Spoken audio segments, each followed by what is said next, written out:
1월 28일 금요일 아침 기도에 오신 여러분을 환영합니다. 오늘 우리가 함께 나눌 말씀은 요한복음 8장 21절에서 30절입니다. 다 함께 말씀 읽도록 하겠습니다. 다시 이르시되 내가 가리니 너희가 나를 찾다가 너희 죄 가운데서 죽겠고 내가 가는 곳에는 너희가 오지 못하리라. 유대인들이 이르되 그가 말하기를 내가 가는 곳에는 너희가 오지 못하리라 하니 그가 자결하려는가.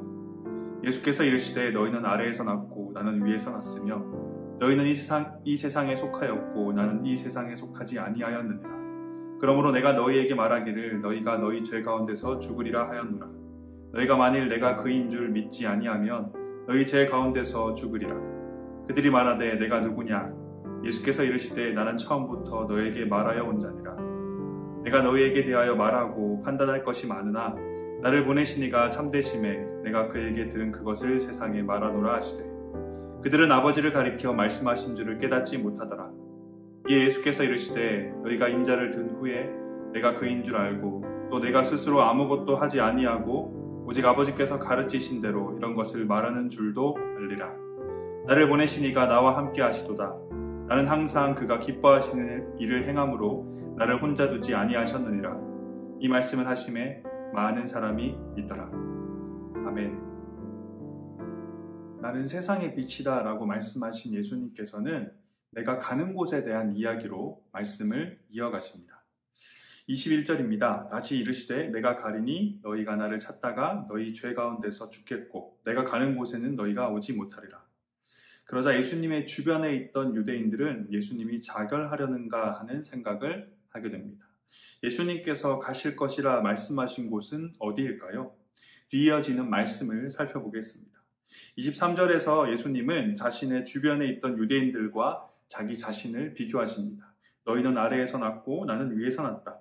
너희는 이 세상에 속했고 나는 이 세상에 속하지 않았다. 예수님께서는 23절 말씀을 통해 유대인, 이 땅의 모든 인간들과 비교해 하나님이신 예수님은 완전히 다른 존재임을 보여주십니다. 그리고 이어지는 23절과 26절의 말씀을 통해서 21절에서 말씀하신 가리라 하신 그곳이 성부 하나님이 계신 하늘인 것을 알 수 있습니다. 세상의 인간과 자기 자신을 비교하신 예수님께서는 세상의 인간들이 그들의 죄 가운데서 죽게 될 것이라 말하십니다. 그리고 죄 가운데서 죽지 않기 위해서는 예수님이 그인 줄을 믿어야 한다라고 가르치시는데요. 오늘 본문 이전에 기록된 나는 세상의 빛이다라는 이야기와 지금까지 살펴본 오늘 본문의 이야기를 모두 들은 유대인들은 이렇게 말합니다. 25절입니다. 내가 누구냐? 지금까지 예수님은 끊임없이 메시아로 오신 자기 자신에 대해서 설명하셨습니다. 하지만 유대인들은 지금까지도 예수님이 누군지 알지 못해서 예수님께 당신이 누군지 질문을 하는 겁니다. 그러자 예수님께서는 말씀하십니다. 나는 처음부터 너희에게 말하여 온 그 사람이다. 나는 이미 처음부터 지금까지 내가 누군지 계속 말하고 있다라는 것이죠. 예수님께서는 계속해서 말씀을 이어가십니다. 26절입니다. 내가 너희에게 대하여 말하고 판단할 것이 많으나 나를 보내신 이가 참되심에 내가 그에게 들은 그것을 세상에 말하노라 하시되 예수님께서는 자신을 보내시니 즉 성부 하나님께서 자신에게 말씀하신 것만을 세상에 말한다라고 이야기하십니다. 뒤이어 나온 28절의 말씀도 함께 살펴보면 28절에서 예수님께서는 성부 하나님께서 가르치신 대로만 말한다라고 말씀하십니다. 정리해 본다면 예수님께서는 이 세상에서 성부 하나님께 철저히 순종하시는 분입니다. 예수님은 성부 하나님께 들은 것만, 성부 하나님께서 가르치신 것만 세상 가운데 말씀하시는 분이신 겁니다. 그리고 이런 예수님의 모습은 성부 하나님을 기쁘게 하였고 성부 하나님은 예수님을 혼자 두지 아니하시고 그분과 함께 하십니다. 29절입니다. 나를 보내시니가 나와 함께 하시도다. 난 항상 그가 기뻐하시는 일을 행함으로 나를 혼자 두지 아니하셨느니라. 오늘 본문에서 예수님을 둘러싸고 있는 사람들과 성자 하나님이신 예수 그리스도가 자연스럽게 비교가 되는데요. 정리해보면 다음과 같습니다. 먼저 21절입니다. 사람은 예수님을 찾는다. 하지만 사람은 죄 가운데 죽게 된다. 그리고 사람은 하나님이 계신 곳에 가지 못한다. 23절 4절입니다. 사람은 아래에서 왔다. 사람은 이 세상에 속한다. 그리고 사람은 죄 가운데 죽게 된다. 25절입니다. 사람은 예수님이 누군지 알지 못한다. 28절입니다. 사람은 예수 그리스도를 십자가에 못 박는다. 오늘 본문 속에 드러난 사람에 대한 이야기들은 인간의 전적 타락과 하나님과의 단절을 잘 보여주고 있습니다. 길과 진리 생명 되신 예수님을 바로 앞에서 보고 있으면서도 진리를 찾고 있는 모습. 예수님께서 스스로가 누군지 끊임없이 이야기함에도 예수님께 당신이 누구냐고 물어보는 모습. 그러다가 마침내 예수님을 십자가에 박는 모습까지, 이런 모습은 흡사 목자를 잃어버린 채 사방이 함정과 가시덩굴 그리고 사나운 짐승으로 둘러싸인 그런 곳에 갇힌 한 마리의 양과 같아 보입니다. 그렇다면 예수님은 어떤 모습으로 오늘 본문 가운데 설명되고 있을까요? 21절입니다. 예수님은 하나님이 계신 곳으로 갑니다. 23절입니다. 예수님은 위에서 오셨습니다. 예수님은 이 세상에 속하지 않으신 분입니다.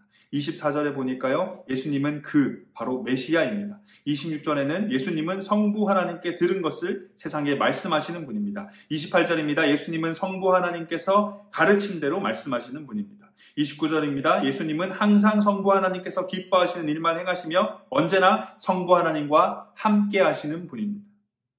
오늘 본문 속에 드러난 예수님에 대한 이야기들은 예수님의 하나님 되심, 예수님의 십자가 사역, 죽음, 부활, 승천에 대한 가르침, 성부 하나님에 대한 예수님의 철저한 순종의 모습을 잘 보여줍니다. 오늘 본문에 드러난 사람의 모습과 예수님의 모습을 살펴보다 보면 우리는 자연스럽게 사람이라는 존재와 예수님이라는 존재, 이 하나님이라는 존재가 얼마나 큰 차이가 있는지, 그 사이의 간격이 얼마나 크고 깊은지를 알게 됩니다. 아래에서 나고 세상에 속해서 죄 가운데 살다가 죄 가운데 죽는, 결국 하나님이 계신 곳에 가지 못하는, 메시아를 끊임없이 찾지만 찾지 못하는, 메시아를 눈앞에 두고도 누구냐고 물어보다 결국 그 메시아를 십자가에 못 박고 마는, 이것이 바로 인간입니다. 죄로 인해 전적으로 타락하여 하나님과의 관계마저 끊어져 버린 인간의 비참한 모습을 잘 보여줍니다. 반면에 예수님은 생명, 소망, 기쁨이 되시며 위에서 나셨고 이 세상에 속하지 않으신 분입니다. 그리고 언제나 성부 하나님께서 기뻐하시는 일만, 그분께서 말씀하시고 가르치시는 것만 말씀하시는, 그분께 온전히 순종하시는, 그래서 그분과 함께 하시는 분이십니다.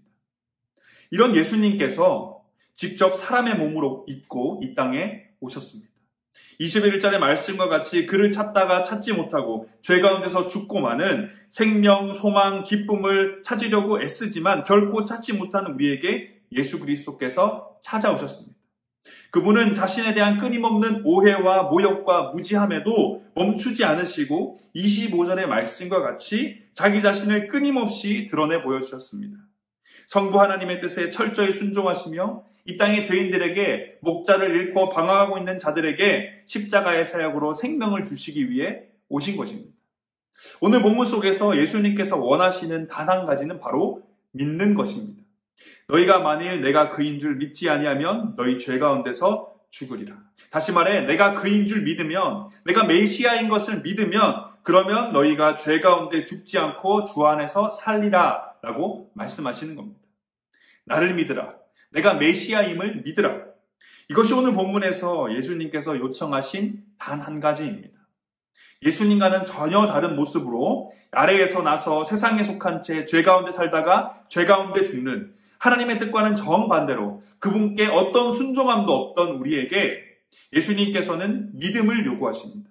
그 믿음만으로 감히 값을 매길 수 없는, 그래서 값이 없는 그 놀라운 하나님의 사랑을 누릴 것이다 말씀하고 계십니다.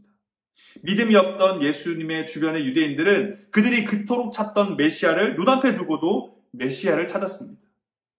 예수님께서 자신이 메시아라는 가르침을 그렇게 했는데도 그들은 예수님께 당신이 누군지 물어봅니다. 믿음이 없던 예수님 주변의 수많은 유대인들은 아래에서 나서 세상에 속하여 죄 가운데 살다가 결국 죄 가운데 죽고 말 것입니다. 이것이 믿음 없는 자의 삶입니다. 하지만 믿음이 있는 자들은 다릅니다. 아래에서 났더라도, 세상에 속했더라도 하나님의 아들과 딸, 그분의 백성이 되어 날마다 천국을 디디며 하나님 가운데 살아가게 됩니다. 동행하시는 하나님을 기억하며 그분과 손잡고 그분께 순종하며 살게 되는 겁니다. 그래서 하나님의 한없는 사랑에 날마다 감격, 감사가 넘칠 것이고 그분이 주시는 그 무엇도 흔들 수 없는 평안함을 누리게 될 겁니다. 그리고 마지막 날 완성될 하나님의 나라에 대한 소망이 날마다 커져갈 겁니다. 이것이 바로 믿는 자의 삶입니다. 사랑하는 대학교의 성도 여러분, 외로움에 고통스러운 분이 계신가요? 혹은 두려움에 휩싸인 분이 계십니까? 절망과 허무함으로 무너진 분이 계신가요? 오늘 하루 믿음을 가진 우리 모두에게 하나님의 한없는 사랑과 흔들리지 않는 평안함과 하나님 나라에 대한 소망이 가득하길 기도합니다. 예수님께서는 하나님 없이 믿음 없이 흡사 목자리가 버린 채 사방이 함정과 가시덩굴, 사나운 짐승으로 가득 찬 그런 곳에 갇힌 한 마리의 양과 같아 보이는 자들에게 생명의 길을 열어 보여주셨습니다. 결코 건너갈 수 없는 하나님과 인간 사이의 그 크고 깊은 골짜기에 다리를 놓아주셨습니다. 내가 그인 줄 믿으라. 그리하면 살리라. 이 땅의 모든 사람들은 진리를 찾고 생명을 찾고 기쁨과 평안을 찾지만 믿음이 없는 자들은 그 어디에서도 그 무엇을 통해서도 그것을 얻을 수 없습니다. 예수님께서는 자신을 믿으라 말씀하십니다. 믿는 자에게 주 안에서 살리라 이야기하십니다. 그 안에는 그분의 한없는 사랑과 그 무엇에도 흔들리지 않는 평안함이 있고 영원한 하나님의 나라에 대한 소망이 있습니다. 우리 모두 이 사랑과 평안함 그리고 소망을 날마다 경험하며 살길 원합니다. 성부 하나님께 온전한 순종을 드리며 구원의 길을 여신 분은 우리 예수 그리스도 오직 한 분뿐이십니다. 다른 곳에는 구원이 없습니다. 그리고 사랑도 평안도 소망도 예수 그리스도 외에는 그 어디에도 없습니다. 우리의 믿음을 견고히 하며 우리의 삶 속 모든 시간에 하나님께서 부어주시는 사랑과 평안과 소망이 가득하길 기도합니다. 믿음은 우리로 하여금 하나님께 잇대어 살 수 있도록 만들어줍니다. 어떤 외로움도 어떤 두려움도 어떤 절망과 허무함도 문제가 되지 않습니다. 하나님의 사랑과 그분이 주시는 평안함과 소망은 우리 안에 모든 것을 덮고도 남습니다. 믿음으로 사랑을 그리고 평안을 그리고 소망을 누리길 기도합니다. 다 함께 기도하겠습니다. 우리의 창조자 구원자 되신 하나님 주님의 이름을 찬양합니다. 오늘도 어김없이 우리에게 새 생명 주심에 감사드립니다. 사랑하는 하나님, 하나님을 향한 우리의 믿음을 통해 하나님의 사랑과 평안과 소망을 경험하며 살길 기도합니다. 차가운 겨울 따뜻한 이불이 우리를 감싸듯 전쟁터와도 같은 세상 속에서 외로움에 휩싸여 고통스러워하는 우리를 하나님의 한없는 사랑으로 날마다 감싸주시길 원합니다. 언제 무너질지 언제 떨어질지 두려움이 가득한 세상 속에서 세상 그 무엇보다 튼튼한 반석 되시는 하나님께서 허락하시는 평안함 위에 우리가 굳건히 설 수 있길 소망합니다. 너도 나도 신기루와 같은 것들을 쫓아 살아가는 그래서 그 끝에는 언제나 절망 혹은 허무함만 낳는 세상 속에서 단 한순간도 약속을 잊지 않으시고 약속하신 그대로 모든 것을 이루시는 하나님 나라에 대한 소망이 우리 인생 가운데 가득하길 기도합니다. 혹시라도 우리 가운데 믿음이 흔들리는 자가 있다면 성령 하나님 오늘 이 시간 우리 모두에게 굳건한 믿음을 허락하여 주시길 기도드립니다. 또한 믿음 없는 세상의 사람들과 같이 예수 그리스도가 아닌 다른 것에서 길과 진리와 생명을 찾고 거기서 헛된 사랑과 헛된 평안과 헛된 소망을 얻으려 했다면 믿음의 자리로 돌아올 수 있길 소망합니다. 대학교의 모든 성도들이 믿음을 통한 하나님의 사랑과 평안 그리고 소망을 온전히 경험할 수 있길 원합니다. 새로운 하루 남은 한 주 가운데 우리의 믿음이 더욱 견고해지고 우리 그 믿음 안에서 하나님의 사랑과 평안과 소망이 우리 삶을 가득 채우길 바라며 우리의 구원자 삶의 이유 다시 오실 예수 그리스도의 이름으로 기도드립니다. 아멘.